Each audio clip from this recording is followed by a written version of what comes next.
حروف شجریہ کسے کہتے ہیں؟ حروف شجریہ وہ حروف ہیں کہ جو پچھلی داڑوں کو، جبڑے کی ہماری جو پچھلی داڑیں ہیں ان داڑوں کو آپس میں ملانے سے ادا ہوتے ہیں، اور یہ سختی سے ادا ہوتے ہیں، جیسے ج، جیم، جیم کی آواز ہے ج، جیم، دیکھیں ہمارے پچھلی داڑیں جو ہیں وہ آپس میں جڑ رہی ہیں، جیم، اور ان کا مخرج ہے ج، ج، ج۔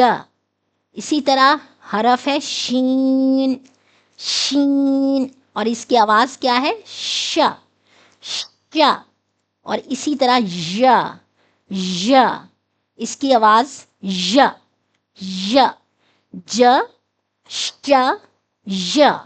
آپ کو ادائیگی کے دوران پتہ چل رہا ہوگا کہ ہماری داڑیں جو پچھلی داڑیں ہیں وہ آپس میں مل رہی ہیں، ج، ش، ژ، ج، ش، ژ۔ آپ میرے ساتھ اب مشق کریں، ج، ش، ژ۔ یہ ہے حروف شجریہ کا مخرج۔